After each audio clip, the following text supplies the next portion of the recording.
Hola.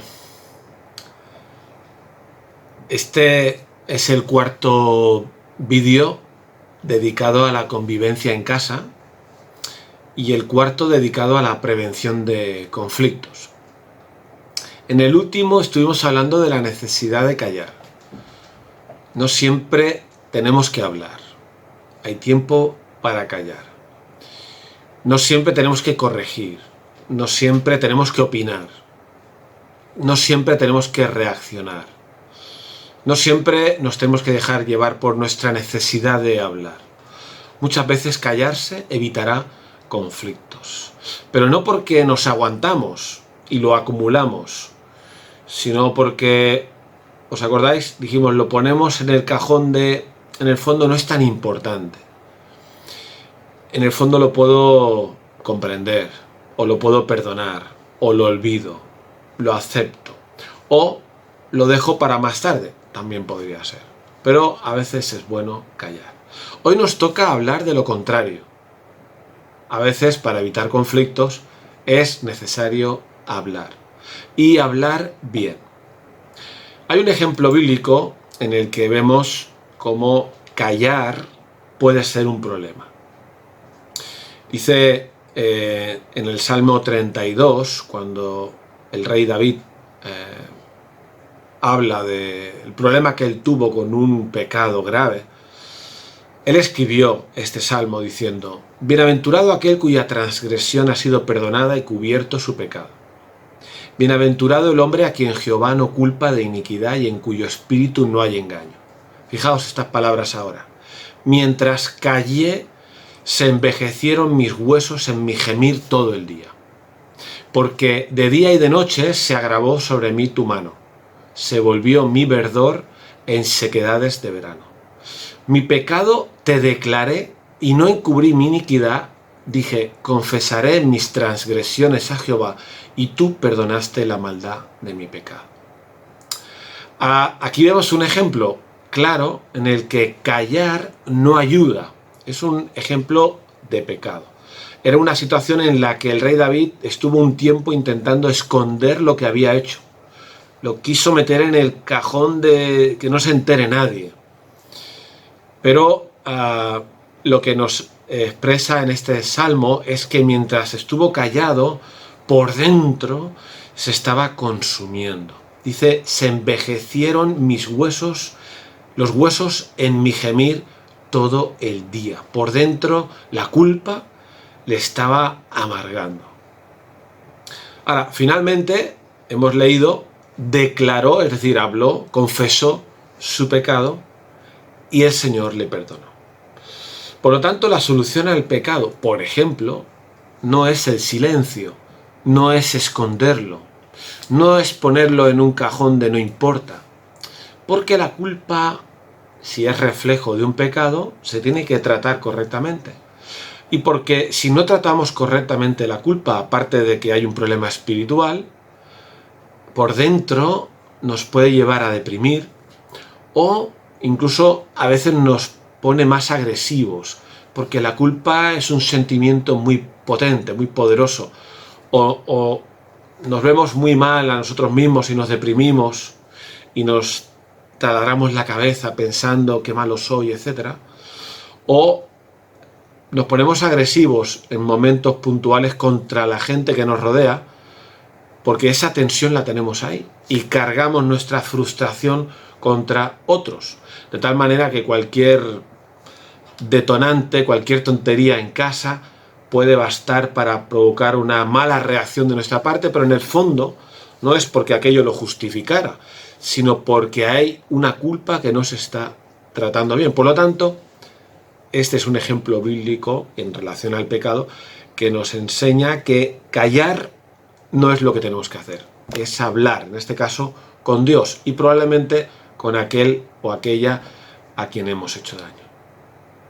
En relación a los demás, la Biblia nos enseña, en Efesios 4:25, dice, por lo cual, desechando la mentira, hablad verdad cada uno con su prójimo. Hablad la verdad cada uno con su prójimo. Nos invita la Biblia a hablar, nos invitaba a callar la semana pasada, pero hoy nos invita a hablar la verdad cada uno con su prójimo. Aquí, ahora, en este punto 2, hemos de decir que tenemos que aprender a hablar bien. Tenemos que aprender a hablar bien. A sacar lo que llevamos dentro, a corregir, a expresar el dolor que alguien nos haya podido hacer, pero que tenemos que hacerlo bien. Fijaos, Proverbios 15:1 dice: la respuesta amable calma el enojo, pero la agresiva echa leña al fuego. Habíamos leído la semana pasada: quítense de vosotros toda gritería. Todo esto indica que a la hora de hablar no podemos hablar mal, tenemos que hablar bien. No podemos hablar de cualquier manera, no podemos gritar hablando. Y la palabra tiene que ser amable. La respuesta amable calma el enojo, pero la respuesta agresiva echa leña al fuego, ¿no? Algunos quizá nos cueste más todo este tema de hablar, y será todo un aprendizaje cambiar patrones adquiridos, sea por la razón que sea, que hemos aprendido a hablar en tono más cortante o seco o duro, pero está claro que la palabra nos enseña a hablar, pero a hablar bien.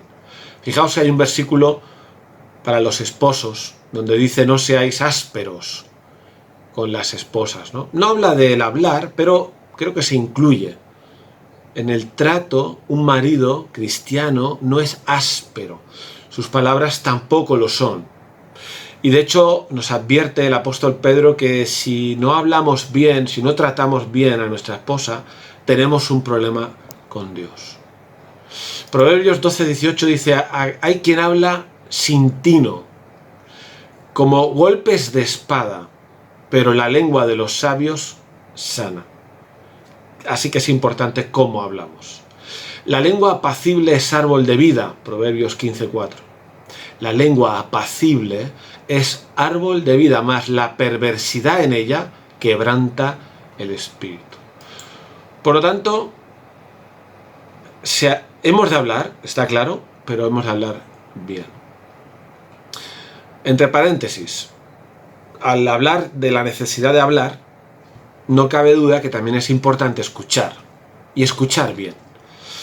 Y aquí aplicamos lo de la semana pasada. Hemos de ser prontos para oír, tardos para hablar. Cuando alguien viene para hablarnos, y encima nos habla bien, o incluso aunque nos hable un poco enfadado, un poco molesto, la actitud del que escucha tiene que ser escuchar. La actitud del que oye tiene que ser escuchar para entender lo que el otro me quiere decir, no escuchar para atacarle luego, para contestarle, sino para entenderle.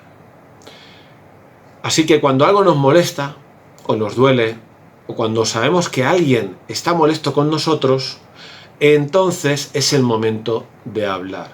Salvo, como hemos dicho, que el tema entre en el cajón de no es tan importante. Pero si es importante para nosotros, tenemos que hablar y tenemos que hacerlo bien.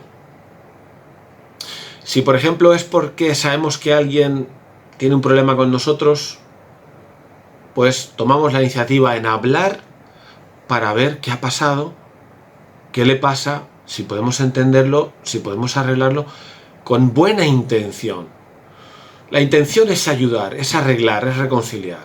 La intención va a definir el tono de nuestras palabras. Si algo que nuestro esposo ha hecho o ha dicho, o nuestra esposa nos hizo daño, tendremos que hablar bien para expresar el daño que nos hizo.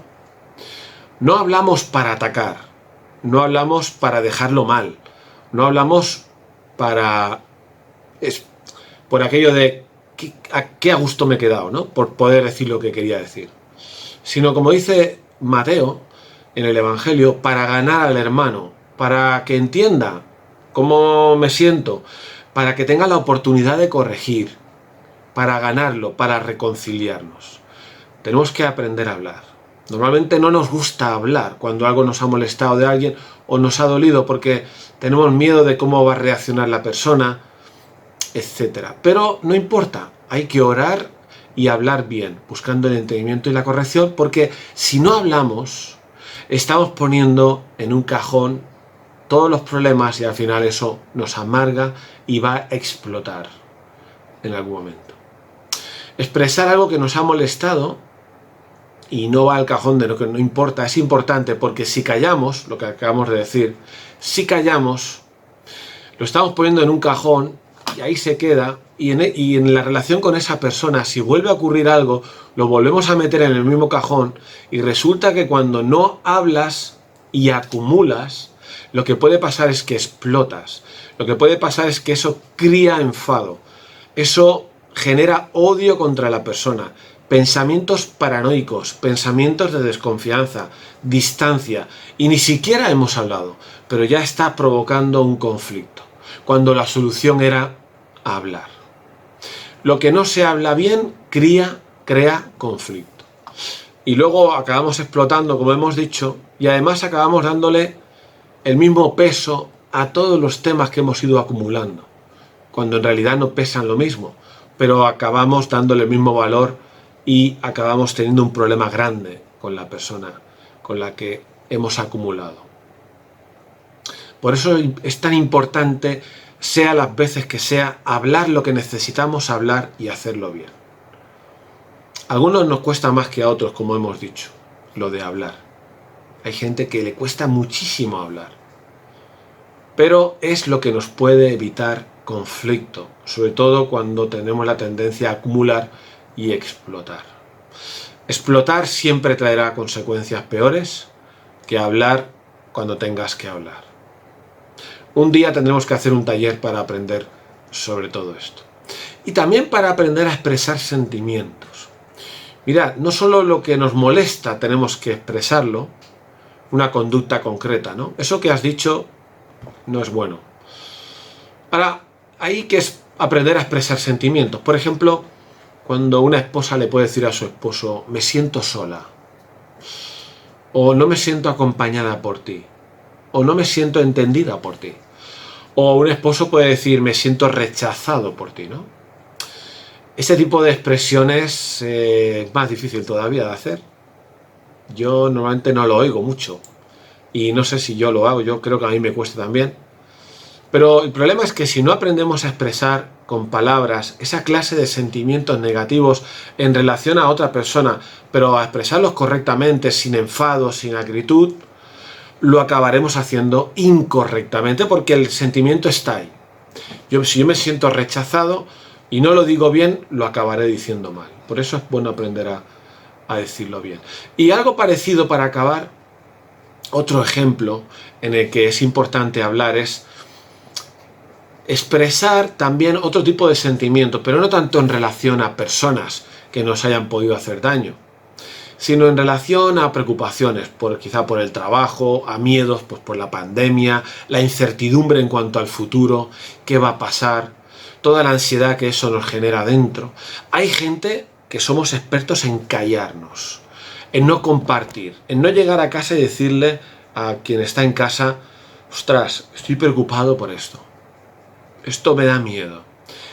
Normalmente esto no lo hacemos. Hay muchos que nos callamos, pero el callar significa que lo estamos acumulando por dentro y estamos generando en nuestro interior toda una tensión que al final también son causa de conflicto, no solo un conflicto interior nuestro y no solo problemas psicosomáticos nuestros, sino que otra vez ante cualquier problema en casa que pueda surgir, uno está preocupado por una cosa del trabajo, pero llega tu hijo y ha hecho algo mal y tu manera de reaccionar es desproporcionada porque no has sido capaz de compartir lo otro y has sumado al final las dos cosas. Así que es importante hablar de lo que nos preocupa. Y hay muchas personas muy cerradas que, pues no sé cómo van o vamos a aprender este hábito de expresar, pero es lo que hemos de hacer. Qué importante es no callarse todo esto. Y como creyentes estamos llamados a hablar con Dios de todo lo que hemos estado diciendo. Dice la Biblia, echando toda vuestra ansiedad sobre Él porque Él tiene cuidado de vosotros. Habla con Dios. Habla con Dios de lo que te preocupa. Habla con Dios incluso de algún problema con una persona. Hablar con Dios es lo que hemos de hacer. Y tampoco lo hacemos siempre. A veces tenemos un problema y no lo hablamos ni con la persona, ni con alguien que nos pueda ayudar, ni siquiera con Dios, a quien tenemos en nuestra intimidad. Hablar con Dios. Por nada estéis afanosos si no sean conocidas vuestras peticiones, ¿no? Así que lo primero es hablar con Dios, pero también con los que nos rodean, con la persona con la que tengas que hablar, que es la que te genere la molestia, etcétera, o con una persona que te puede ayudar, pues para orar por ese tema, o una ayuda más profesional si es algo pues más traumático, ¿no? Hay cosas que nos han pasado, que nos han hecho tanto daño que sacarlas del sótano en el que están puede costar mucho. Pero hemos de buscar ayuda porque callar no lo arregla. Y probablemente traumas y problemas que tengamos del pasado y de los que nos estemos callando son causa de conflicto en el presente, seguro, en nuestra relación con los más cercanos, seguramente. Así que hasta aquí todo el tema de evitar conflictos, de prevenir los conflictos. La semana que viene, o esta semana, perdón, el jueves, vamos a terminar esta serie sobre la convivencia en casa, pero no hablaremos de prevenir conflictos, sino de curar. ¿Qué pasa cuando el conflicto no lo hemos podido evitar? Cuando hemos hablado mal. ¿Qué tenemos que hacer en ese momento? ¿Cómo se cura? ¿Cómo se limpia la mancha que hemos producido? ¿Cómo se arregla lo que hemos estropeado? Porque hemos de continuar la convivencia. Y si dejamos algo roto, pues está roto. Así que tenemos que aprender también a arreglar lo que se rompe. Así que bueno, creo que no son temas fáciles estos. Y que a unos les costará más que a otros, pero que hacemos bien en hablarlos, en buscar en la palabra lo que la palabra dice, intentar pensar, reflexionar y prevenir el conflicto. Y si hemos tenido que caer o hemos caído en el conflicto, luego hacer lo necesario para arreglarlo. Así que el Señor nos ayude en esto, que es importante.